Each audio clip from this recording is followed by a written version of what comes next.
नमस्कार मित्रांनो, आज आपण पाहणार आहोत एक पेड़ माँ के नाम अतिशय सुंदर मराठी निबंध। चला तर मग सुरू करूया। आई ही आपल्याला जन्म देऊन आपले पालन पोषण करते, तर आपली वसुंधरा म्हणजेच पृथ्वी माता आपल्याला जगण्यासाठी हवा, पाणी आणि अन्न देऊन आपले रक्षण करते। या दोन्ही मातांप्रती कृतज्ञता व्यक्त करण्यासाठी आपल्या देशात एक झाड आईच्या नावे हा एक अत्यंत सुंदर आणि भावनिक उपक्रम सुरू करण्यात आला आहे। आजच्या आधुनिक युगात मानवाने स्वतःच्या स्वार्थासाठी मोठ्या प्रमाणावर वृक्षतोड केल्यामुळे प्रदूषण आणि ग्लोबल वॉर्मिंगसारख्या गंभीर समस्या निर्माण झाल्या आहेत। या समस्यांवर मात करण्यासाठी केवळ कायदे करून चालणार नाही, तर पर्यावरण रक्षणाला भावनेची जोड देणे गरजेचे आहे। हाच या उपक्रमाचा मुख्य उद्देश आहे।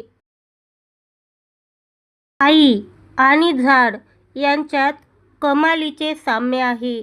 आई स्वतः कष्ट सोसून मुलांचे संगोपन करते आणि त्यांच्यावर निरपेक्ष प्रेम करते। झाड देखील स्वतः उन्हात जळते, पण मानवाला कोणतीही अपेक्षा न ठेवता थंडगार सावली, ऑक्सिजन, फुले आणि फळे देत राहते। जेव्हा आपण आपल्या आईच्या नावाचे एक रोप लावतो, तेव्हा त्या रोपाची आपले एक भावनिक नाते तयार होते। आपण ज्याप्रमाणे आपली आई आपली काळजी घेते, तसेच प्रेम आपण त्या झाडाला देतो।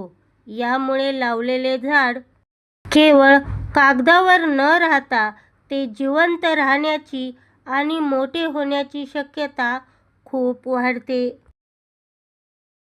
या उपक्रमांतर्गत केवळ झाड लावणे पुरेसे नाही, तर त्याचे संवर्धन करणे ही आपली खरी जबाबदारी आहे। ज्यांची आई आज आपल्यासोबत आहे, त्यांनी तिच्या सन्मानार्थ हे झाड लावावे आणि ज्यांची आई आज या जगात नाही, त्यांनी तिच्या आठवणी निसर्गाच्या रूपात जिवंत ठेवण्यासाठी हे झाड लावले पाहिजे। एक झाड आईच्या नावे ही केवळ एक मोहीम नसून ती एक चळवळ आहे। जर प्रत्येक नागरिकाने आपल्या आईच्या नावे एक झाड लावले आणि ते जगवले, तर आपली पृथ्वी पुन्हा एकदा हिरवीगार बनेल। आपल्या आईने आपल्याला दिलेली ही जीवनरूपी भेट आपण या पृथ्वी मातेला परत करण्यासाठी या मोहिमेत नक्की सहभागी होऊया। धन्यवाद।